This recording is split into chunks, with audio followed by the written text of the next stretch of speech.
जय हिंद दोस्तों। मैं हूं आपका दोस्त के बी और आज की इस वीडियो में हम इस समय जो आरआरबी एनटीपीसी का एग्जाम हो रहा है उसमें हमारे भारतीय स्मारकों, किलों या फिर मंदिरों से जो प्रश्न पूछे गए हैं उन सभी के बारे में हम डिस्कस करेंगे। तो पूरा वीडियो बहुत ही ध्यान से देखिएगा और वीडियो अगर आपको पसंद आता है तो इसे लाइक करने के साथ अपने सभी दोस्तों के साथ में शेयर जरूर करिएगा।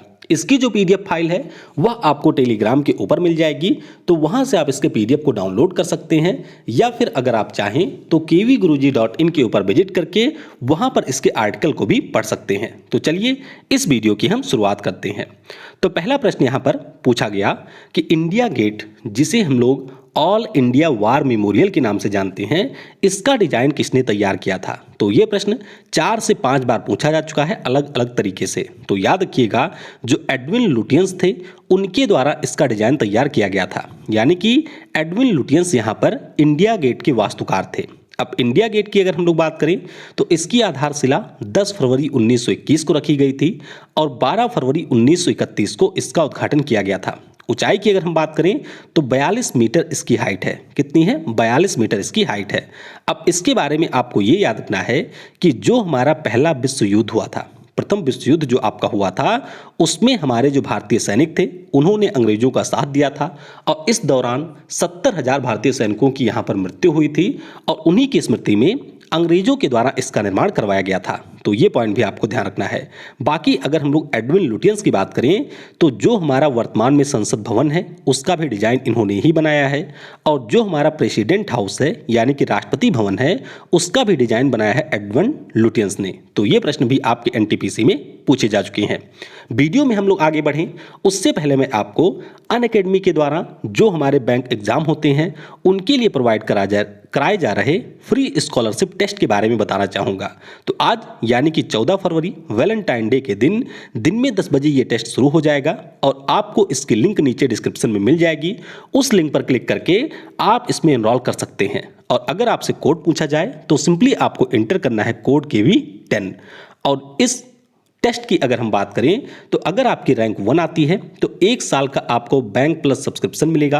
रैंक अगर आपकी 2 आती है तो 6 महीने का बैंक प्लस सब्सक्रिप्शन मिलेगा। अगर आपकी रैंक 3 आती है तो 3 महीने का बैंक प्लस सब्सक्रिप्शन आपको मुफ्त में मिलेगा। रैंक अगर आपकी 4 से 200 के बीच में होती है तो भी आपको 1,000 रुपए का अमेजन वाउचर अनअकैडमी के द्वारा दिया जाएगा। अब टेस्ट की अगर हम लोग खास बातों के ऊपर नजर डालें तो सबसे पहली बात आपको याद रखनी है कि जो भी यहाँ पर क्वेश्चन होंगे वह सारे नए होंगे, यानी कि बेस्ट एजुकेटर के द्वारा वह सारे क्वेश्चन डिजाइन किए गए हैं। इसके अलावा टेस्ट देने के बाद में आपको तुरंत अपनी ऑल इंडिया रैंक देखने को मिलेगी। टेस्ट देने के बाद में आप प्रत्येक उत्तर का वीडियो सॉल्यूशन भी यहाँ पर देख सकते हैं, यानी कि जब आप एनालिसिस करेंगे टेस्ट का तो वहाँ पर आपको वीडियो सॉल्यूशन देखने का ऑप्शन मिलेगा, तो वहाँ पर आप इसके वीडियो सॉल्यूशन को भी देख सकते हैं। तो सिंपली आपको यूज करना है कोड KV10, उसके बाद में इसमें इनरोल कर सकते हैं और ये पूरी तरीके से फ्री है। इसके अलावा अगर आप अनअकैडमी के कोई भी कोर्स परचेज करना चाहते हैं तो आपको सिंपली यूज करना है कोड KV10, उसके बाद में यहाँ पर आपको 10% का डिस्काउंट मिल जाएगा। अनअकैडमी के ऊपर जो आपका सबसे सस्ता कोर्स है वह हमारे रेलवे एग्जाम के लिए है, तो उसकी लिंक भी आपको नीचे मिल जाएगी। यहाँ पर मात्र 600 रुपये पे करके आप 1 महीने का ट्रायल भी ले सकते हैं, तो इसकी भी लिंक आपको नीचे मिल जाएगी और यूज करना है आपको कोड KV10। अगला प्रश्न है यहाँ पर कि 1911 में जब जॉर्ज पंचम और महारानी मैरी हमारे मुंबई शहर में आए थे तो उस समय किस स्मारक का निर्माण किया गया था? तो याद रखिएगा, इस स्मारक का नाम है गेटवे ऑफ इंडिया। और ये जो प्रश्न है 5 से 7 बार एनटीपीसी परीक्षा में अलग अलग तरीके से पूछा जा चुका है, तो इसके ऊपर आपको विशेष ध्यान रखना है। 1911 में जॉर्ज पंचम और महारानी मैरी आई थी भारत के दौरे पर और उस समय गेटवे ऑफ इंडिया का निर्माण इन्हीं के समय में किया गया था, यानी कि इन्हीं के सम्मान में किया गया था। शैली भी इसकी पूछी गई है, तो याद रखेंगे आप, इंडो सारासैनिक शैली के ऊपर गेटवे ऑफ इंडिया का निर्माण किया गया है। ऊंचाई की बात करें तो 26 मीटर इसकी ऊंचाई है। कितनी है? 26 मीटर इसकी ऊंचाई है। वास्तुकार का नाम भी पूछा गया है, यानी कि डिजाइन किसने बनाया था? तो जॉर्ज व्हिटेट के द्वारा इसका डिजाइन बनाया गया था। उसके अलावा आधारशिला की बात करें तो 1913 में इसकी आधारशिला रखी गई थी और इसका उद्घाटन दिसंबर 1924 में हुआ था। तो उद्घाटन वाली डेट भी आपको यहाँ पर याद रखनी है। अगला प्रश्न है कि आगरा का जो किला है इसका निर्माण किसने करवाया था? तो इसका निर्माण करवाया था मुगल बादशाह अकबर ने। किसने? अकबर के द्वारा इसका निर्माण करवाया गया था 1565 से लेकर के 1573 ईस्वी के बीच में। और आपको याद रखना है कि ये जो आगरा का किला है इसे 1983 में यूनेस्को के विश्व धरोहर स्थल की सूची में शामिल किया गया था। और यहीं से आपके लिए एक प्रश्न है कि यूनेस्को के जो विश्व धरोहर स्थल हैं हमारे देश में, उनमें पहली बार किन 4 स्थानों को शामिल किया गया था 1983 में, तो उनके नाम आपको नीचे कमेंट में बताने हैं। वैसे यूनेस्को के जो स्थल हैं उनके ऊपर मैं सेपरेट वीडियो बना चुका हूं, तो उसकी लिंक आपको ऊपर के आई बटन पर मिल जाएगी, तो वहां से अगर आप चाहें तो उस वीडियो को देख सकते हैं। अगला हमारा यहां पर प्रश्न है कि इनमें से किस मंदिर का निर्माण चोल वंश के शासकों के द्वारा किया गया था। तो ये जो हमारी मंदिर है उसका नाम है बृहदेश्वर मंदिर। क्या नाम है? बृहदरेश्वर मंदिर। तो चोल राजा प्रथम के द्वारा 1003 से 1010वीं के बीच में इसका निर्माण करवाया गया था। इसके अलावा एक मंदिर और है जिसका नाम है गंगई कोंडा चोलपुरम मंदिर। तो राजेंद्र चोला प्रथम के द्वारा 1035वीं ईस्वी में इसका निर्माण करवाया गया था। और एक हमारी तीसरी मंदिर है जिसका नाम है ऐरावतेश्वर मंदिर। तो इसका निर्माण राजा चोला प्रथम के द्वारा 12वीं शताब्दी में कराया गया था। तो ये सारे नाम आपको याद रखने हैं। और ये जो हमारे तीनों मंदिर हैं वे आपके चोल वंश के शासकों के द्वारा बनवाए गए थे। कहाँ पर हैं ये मंदिर? तो ये आपको मिलेंगे तमिलनाडु राज्य में। और आपको याद रखना है कि 1987 में जो हमारा बृहदरेश्वर मंदिर है चोलापुरम वाला, इसके अलावा जो ऐरावतेश्वर मंदिर है, इसके अलावा जो बृहदीश्वर मंदिर है, इनको ग्रेट लिविंग चोला मंदिर के अंतर्गत यूनेस्को ने अपने विश्व धरोहर में शामिल किया था। तो ये पॉइंट भी आपको याद रखने हैं क्योंकि ये प्रश्न भी आपके एनटीपीसी में पूछा जा चुका है।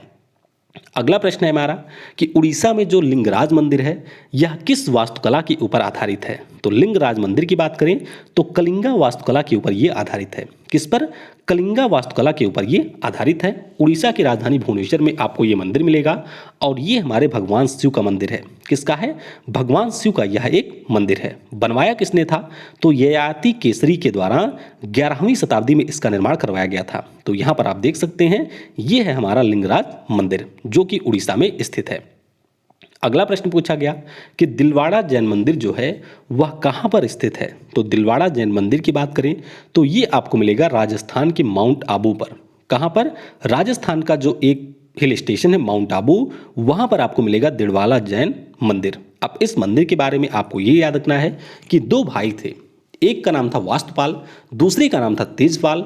और इन्हीं के द्वारा 1231 ईस्वी में इसका निर्माण करवाया गया था। अगला प्रश्न पूछा गया कि स्टैचू ऑफ यूनिटी का डिजाइन किसने तैयार किया था। तो स्टैचू ऑफ यूनिटी की बात करें तो इसके जो वास्तुकार थे उनका नाम है राम बी सुतार। क्या नाम है? राम बी सुतार के द्वारा इसका डिजाइन बनाया गया था। इसके बारे में आपको ये याद रखना है कि दुनिया की सबसे ऊंची प्रतिमा है स्टैचू ऑफ यूनिटी और इसकी ऊंचाई है 182 मीटर। कितनी है? 182 मीटर इसकी ऊंचाई है। कहाँ पर यह है? तो गुजरात में आपको नर्मदा नदी मिलेगी, उसी के पास में है साधु बेट द्वीप। क्या है? साधु बेट द्वीप नर्मदा नदी में, और उसी पर इसका निर्माण किया गया है। आधारशिला इसकी रखी गई थी 2013 में। कब? 2013 में आधारशिला रखी गई थी। और पीएम नरेंद्र मोदी के द्वारा 2018 में 31 अक्टूबर के दिन इसका उद्घाटन किया गया था। अच्छा, किसकी मूर्ति है ये भी आप याद रखेंगे। तो सरदार वल्लभ भाई पटेल जो कि हमारे भारत के पहले डिप्टी पीएम थे, इसके अलावा पहले गृह मंत्री भी थे। तो इन्हीं की ये प्रतिमा है जो कि गुजरात के नर्मदा नदी के पास में बनाई गई है। अगला प्रश्न है राजस्थान में स्थित हवा महल किसकी तर्ज पर बनाया गया था। तो ये जो हमारा हवा महल है यहाँ पर आप इसको देख सकते हैं, ये बनाया गया था खेतड़ी महल की तर्ज पर। खेतड़ी महल जो कि आपको मिलेगा झुंझुनू में, तो उसी की तर्ज पर राजस्थान की जो राजधानी है जयपुर, वहाँ पर इस हवा महल का निर्माण करवाया गया था। वास्तुकार का नाम भी आपको याद रखना है। तो इसका डिजाइन बनाया था लालचंद उस्ताद ने। किसने? लालचंद उस्ताद के द्वारा इसका डिजाइन बनवाया गया था। अच्छा, बनवाया किसने था?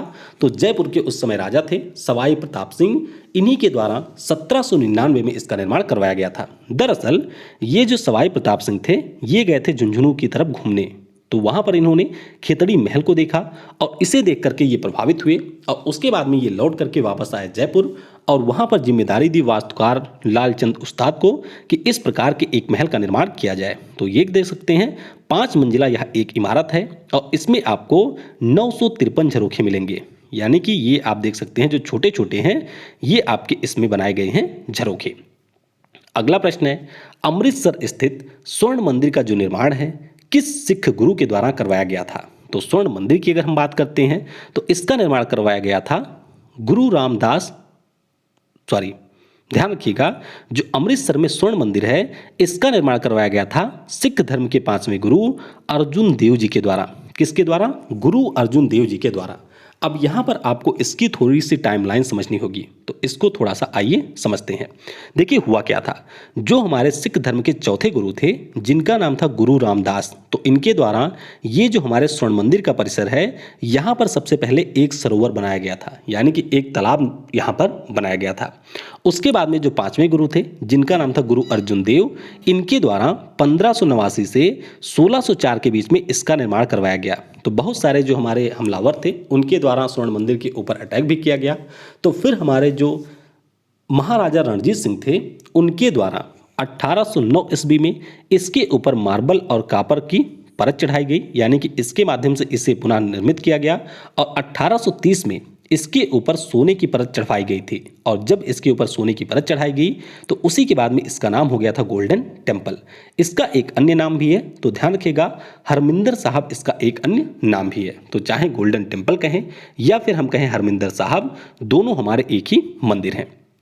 अगला प्रश्न है, अकबर के द्वारा गुजरात विजय के बाद में किस शहर का निर्माण करवाया गया था? तो ये प्रश्न भी 2 से 3 बार रिपीट हो चुका है। तो ध्यान रखिएगा, बुलंद दरवाजा जो कि आपको उत्तर प्रदेश के फतेहपुर सीकरी में मिलेगा, इसका निर्माण करवाया था अकबर ने गुजरात विजय के बाद में, और 1572 से लेकर के 73 के बीच में इसका निर्माण हुआ था। तो ये आपको याद रखना है, और ये हमारे यूनेस्को के धरोहर स्थलों की सूची में भी शामिल है। अगला प्रश्न है, किस शासक की दिल्ली में स्थित कुतुब मीनार परिसर में अलाई मीनार बनवाने की योजना थी? तो ये शासक थे अलाउद्दीन खिलजी। कौन? अलाउद्दीन खिलजी के द्वारा 1311 में यहाँ पर अलाई मीनार बनवाने की योजना थी। अलाई मीनार की अगर हम लोग बात करें तो आपको कुतुब मीनार परिसर में कुव्वत उल इस्लाम मस्जिद मिलेगी। कौन सी? कुव्वत उल इस्लाम मस्जिद मिलेगी। और इसी तक पहुंचने के लिए कुतुब मीनार परिसर में अलाई मीनार बनवाने की योजना थी अलाउद्दीन खिलजी की। अब आपको याद रखना है कि जो हमारा कुतुब मीनार है और इससे जुड़े हुए अन्य स्मारक हैं, उन सभी को यूनेस्को ने अपने स्थलों में शामिल किया था। कब? 1993 में। इसके अलावा आपको याद रखना है कि कुतुबुद्दीन ऐबक के द्वारा 1199 ईस्वी में कुतुब मीनार के निर्माण की शुरुआत कराई गई थी। उसके बाद में एक और शासक आते हैं जिनका नाम था इल्तुतमिश। तो इल्तुतमिश के द्वारा 1220 ईस्वी में, कब? 1220 ईस्वी में इसमें 3 अन्य मंजिलों का निर्माण करवाया जाता है। तो ये प्रश्न भी पूछा जा चुका है। उसके बाद में आते हैं तुगलक वंश के एक शासक जिनका नाम है फिरोज शाह तुगलक। क्या नाम है? फिरोज शाह तुगलक। तो इनके द्वारा 1369 ईस्वी में यहाँ पर जो 5वीं मंजिल है उसका निर्माण करवाया जाता है। तो ध्यान रखिएगा, 3 लोगों का योगदान है कुतुब मीनार परिसर में जो भी स्मारक हैं उनके निर्माण में। ऊंचाई की बात करें तो इसकी ऊंचाई है 72.5 मीटर। कितनी है? 72.5 मीटर इसकी ऊंचाई है। तो ये आप देख सकते हैं, ये हमारा है कुतुब मीनार। अगला प्रश्न पूछा गया कि किस सल्तनत के शासकों के द्वारा खजुराहो का जो मंदिर है इसका निर्माण करवाया गया था? तो ये जो मंदिर है इसे बनवाया था चंदेल वंश के शासकों ने। किसने? चंदेल वंश के शासकों के द्वारा इसका निर्माण करवाया गया था, और ये आपको मिलेगा मध्य प्रदेश राज्य में, और ये भी आपके यूनेस्को के धरोहर स्थलों में शामिल है।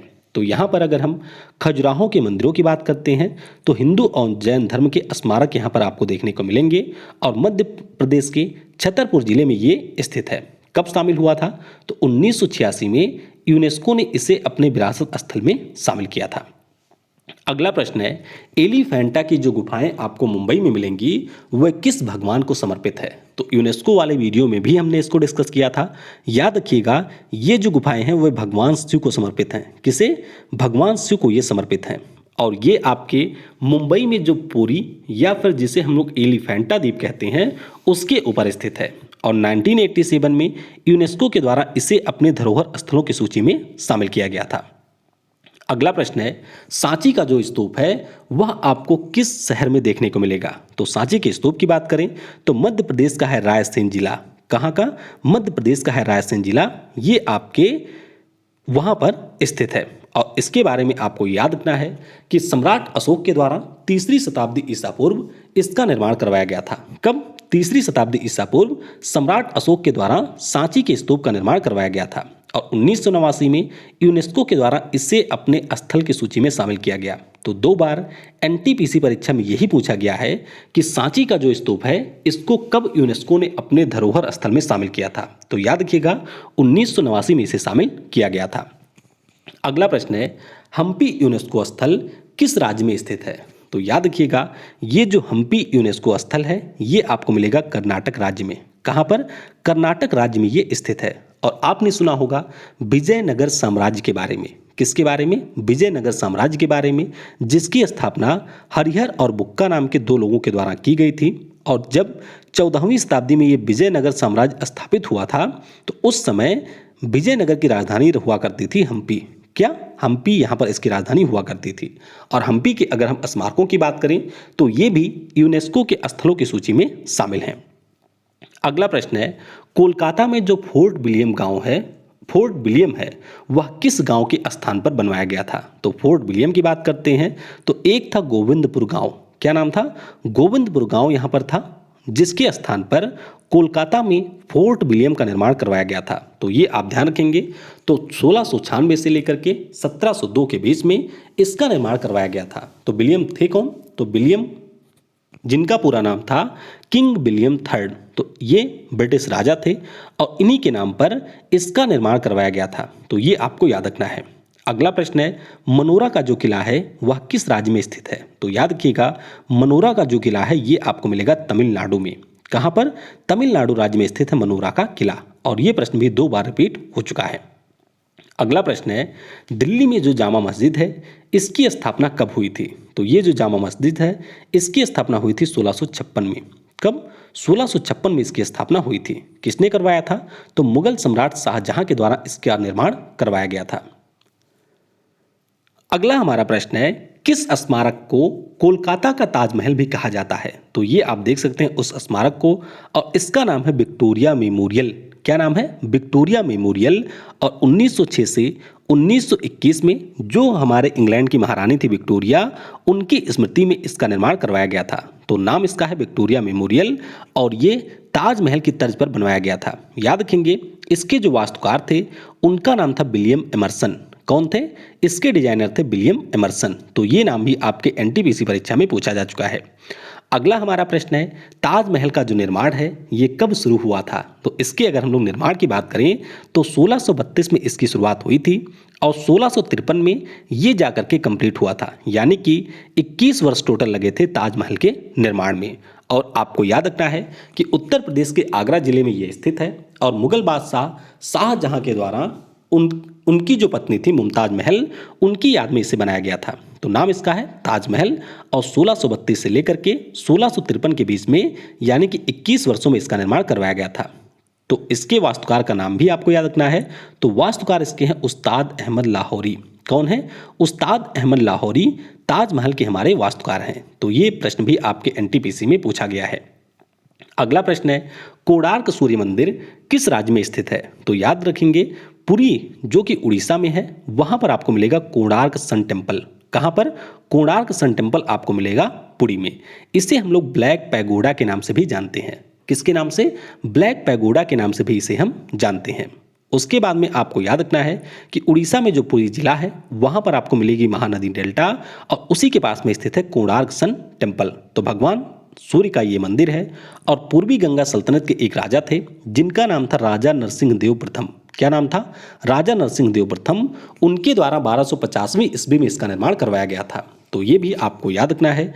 इसके बारे में अगर हम बात करें तो 14 पहियों का यहाँ पर भगवान सूर्य के रथ का निर्माण किया गया है जिसमें आपको 6 घोड़े भी देखने को मिलेंगे। तो ये आप याद रखेंगे। और 1984 में यूनेस्को ने इसे अपने स्मारकों की सूची में शामिल किया था। तो ब्लैक पैगोडा इसे हम लोग कहते हैं। इसी प्रकार से एक हमारा होता है व्हाइट पैगोडा। तो कौन सा मंदिर है व्हाइट पैगोडा, उसका नाम आप नीचे कमेंट में बताएंगे। अच्छा, ब्लैक पैगोडा इसको कहते क्यों हैं?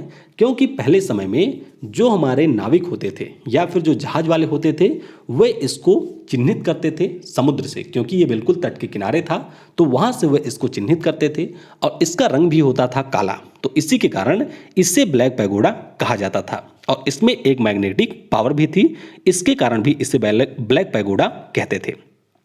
अगला हमारा प्रश्न है, महाराष्ट्र में जो स्थित अजंता की गुफाएं हैं, इसमें आपको किस प्रकार के चित्रों को देखने को मिलेगा? तो ये जो गुफाएं हैं, इसमें बोधिसत्व पद्मा पानी के चित्र देखने को मिलेंगे, यानी कि जो यहाँ पर पेंटिंग है वे आपके बोधिसत्व पद्मा पानी के आधार पर बनाई गई हैं। यानी कि इसका मतलब ये हुआ कि दूसरी शताब्दी में जो हमारे भगवान बुद्ध थे या फिर उनके जीवन से जुड़ी हुई कहानियां हैं, उनके यहाँ पर दीवारों पर निर्माण करवाया गया है। सिंपली आपको याद रखना है कि बोधिसत्व पद्मा पानी प्रकार के जो चित्र हैं, उनका निर्माण यहाँ पर महाराष्ट्र में स्थित अजंता की गुफाओं में किया गया है और ये यूनेस्को की स्थलों में 1983 में शामिल हुआ था। कब? 1983 में ये शामिल हुआ था। कहाँ पर है?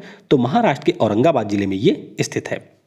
अगला प्रश्न जो कि अभी 10 फरवरी को एनटीपीसी के एग्जाम में पूछा गया था कि आगरा नगर की स्थापना किसने की थी? तो याद रखेंगे सिकंदर लोदी के द्वारा आगरा नगर की स्थापना की गई थी। किसके द्वारा? सिकंदर लोदी के द्वारा 1504 में आगरा नगर की स्थापना की गई थी। अगला प्रश्न है, उस्ताद अहमद लाहौरी के द्वारा डिजाइन की गई स्मारक कौन सी है? तो याद रखेंगे जो हमारा ताजमहल है उसे डिजाइन किया था उस्ताद अहमद लाहौरी ने। किसने? उस्ताद अहमद लाहौरी ने। अगला प्रश्न पूछा गया कि श्रीनगर में जो शालीमार बाग है इसका निर्माण किसने करवाया था? तो इसका निर्माण करवाया था जहांगीर ने। किसने? जहांगीर के द्वारा 1619 में इनकी जो बेगम थी जिनका नाम था मेहरुन्निसा, क्या नाम था? मेहरुन्निसा, उन्हीं के लिए इसका निर्माण करवाया गया था श्रीनगर के शालीमार बाग का। और आपको याद रखना है कि जहांगीर के द्वारा उनकी जो बेगम थी मेहरुन्निसा, उन्हें नूरजहां की उपाधि भी दी गई थी। तो परीक्षा में ये भी प्रश्न पूछा जाता है कि नूरजहां की उपाधि इनको किसने दी थी या नूरजहां कौन थी? तो जहांगीर की ये बेगम थी।